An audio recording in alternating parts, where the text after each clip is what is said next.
Habis kawan.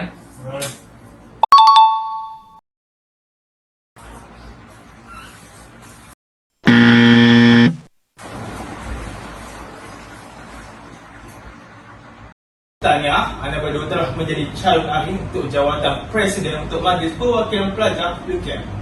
Saya, Alif Razam bin Jaunir, Timbalan Pengurusi Jawatan Kuasa Pemilihan Calon MPP UKM. Dan ini pula Ahmad Karunaim, Pengurusi Jawatan Kuasa Pemilihan Calon MPP UKM. Baiklah, untuk soalan pertama akan ditanyakan oleh Encik Ahmad. Baiklah, pertama sekali, minta para calon untuk ceritakan sedikit tentang diri anda. Kita mulakan dari sebelah kiri. Amin. Bismillahirrahmanirrahim. Assalamualaikum warahmatullahi wabarakatuh. Terima kasih pihak Tuan kerana mengajukan soalan tersebut kepada saya. Nama saya Abdul Hakim bin Muhammad Nizam. Saya merupakan pelajar tahun 1 Program Pengimejan Diagnostik dan Radioterapi. Untuk pengetahuan pihak Tuan, saya telah memegang banyak jawatan sejak di bangku sekolah menengah. Tapi apa yang saya nak kongsikan pada pihak Tuan adalah saya pernah menjawat jawatan sebagai ketua blok ketika dimatrikulasi. Walaupun dengan masa yang agak terhad, saya mampu membahagikan masa saya dengan baik, iaitu masa untuk akademik dan juga masa untuk mengetuai program-program sebagai ketua blok. Saya rasa itu sahaja apa yang saya boleh ceritakan kepada pihak Tuan. Terima kasih. Terima kasih Amin. Kita teruskan dengan Amir. Hai, saya Amir. Saya pelajar tahun 1 Program Pengimejan Diagnostik dan Radioterapi. Saya pernah menjawat jawatan sebagai ketua apa nama tu? Ketua Perwakilan Pelajar ketika di matrik. Saya pernah walaupun dengan masa yang sibuk, saya tetap dapat pointer for flat untuk kedua semester. Saya berpegang teguh pada prinsip pemimpin perlu berkhidmat sebelum boleh memimpin. Itu saja. Terima kasih Amir.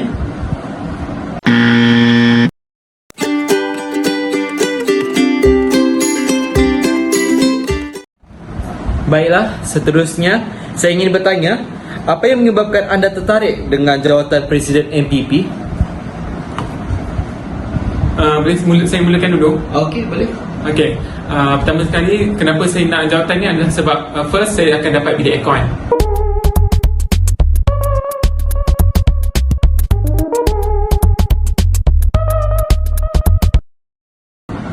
Sebab apa? Sebab bila saya dapat bilik aircon, saya akan rasa selesa. Bila saya rasa selesa, baru saya boleh dapat melesakan orang lain. Second adalah disebabkan oleh saya nak saya tak perlu bayar yuran hostel. So saya dapat berjimat duit kat situ. So third, saya boleh arahkan student lain buat kerja. Sebab saya pengarah, so saya boleh arahkan student lain untuk buat kerja. So saya dapat advantage kat situ lah. Itu saja Amir. Okay. Terima kasih. Seterusnya kita terus dengan Amin. Terima kasih pihak Tuan kerana mengajukan soalan tersebut kepada saya. Antara sebab mengapa saya memilih untuk menyandang jawatan sebagai Presiden Majlis Perwakilan Pelajar adalah kerana saya ingin membantu para pelajar dalam pelbagai aspek. Sebagai contoh, menjaga kebajikan para pelajar. Saya ingin memastikan suara-suara pelajar dapat didengari oleh orang atasan. Pada masa yang sama, saya juga ingin mengasah bakat terpendam saya dalam kepimpinan dan juga mencari dan meneroka pengalaman baru. Saya rasa itu sahaja. Terima kasih Amin.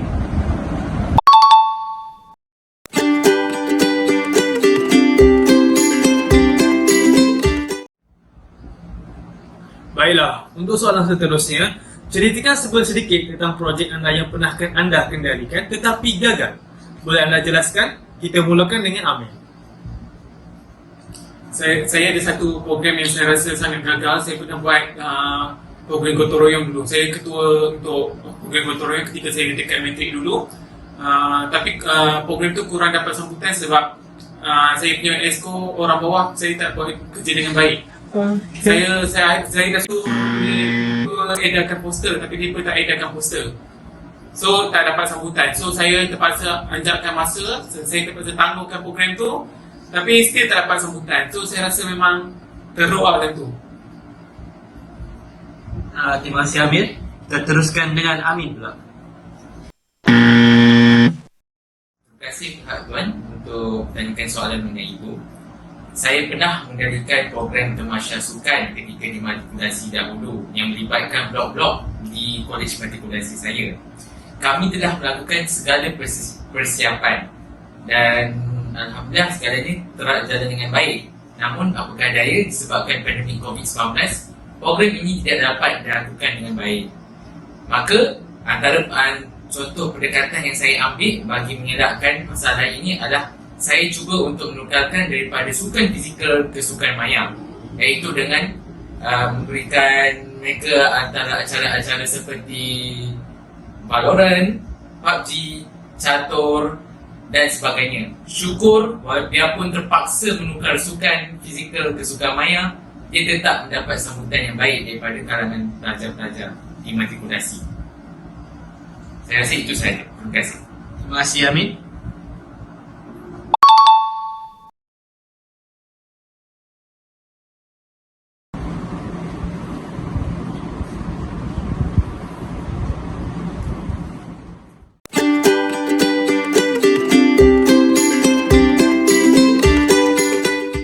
Baiklah, memandangkan anda pernah merasakan projek yang gagal, apakah pengajaran yang anda pelajari pada projek tersebut? Kita boleh dimulakan dengan Amir. Pengalaman yang saya dapat melalui pengajaran yang saya alami, saya rasa saya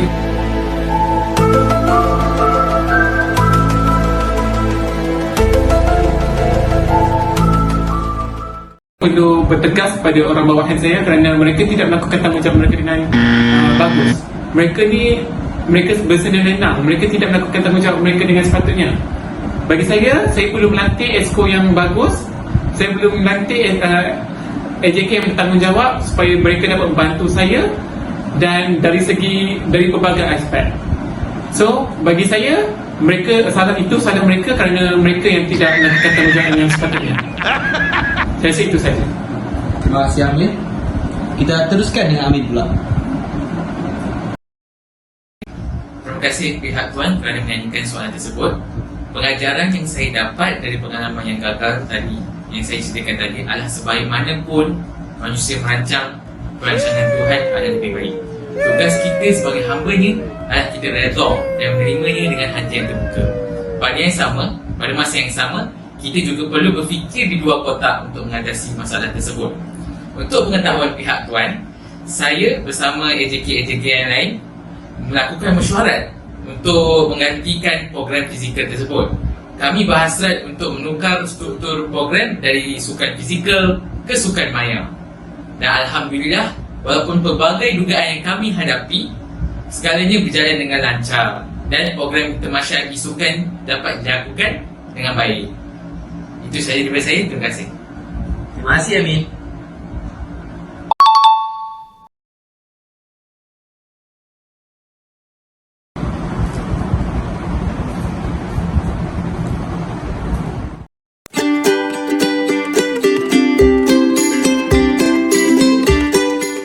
Baiklah, akhir sekali saya ingin tanya, sekiranya anda dilantik sebagai presiden, jelaskan mengenai gaya kepimpinan yang anda akan praktikkan dalam memimpin Majlis Perwakilan Pelajar. Kita mulakan dengan Amin. Terima kasih pihak Tuan atas soalan yang sangat bernas.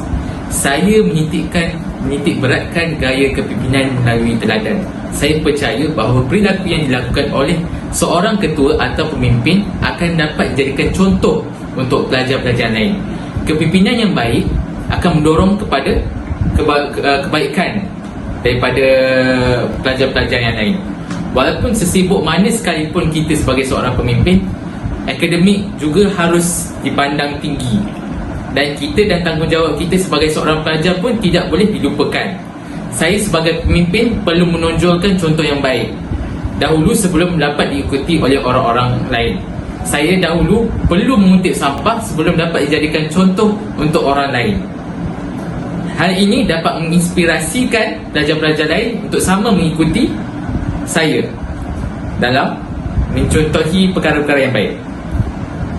Itu sahaja daripada saya. Sekian, terima kasih. Terima kasih Amin. Kita teruskan dengan Amir.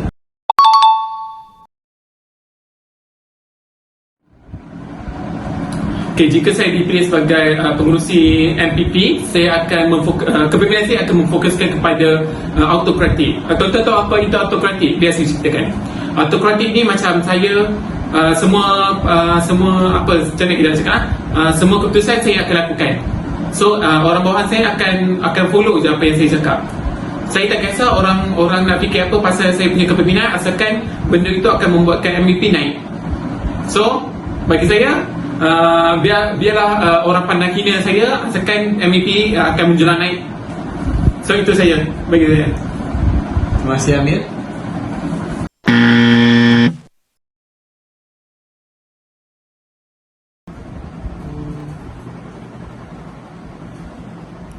Terima kasih Amir dan Amin. Untuk keputusan kami akan maklumkan melalui email siswa. Saya rasa itu saja untuk hari ini. Sekian, terima kasih.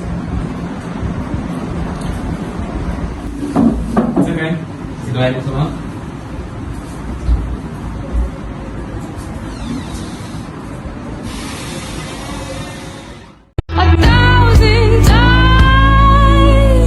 I've got no roots, but my home was never on the ground. I've got no roots, but my home was never on the ground.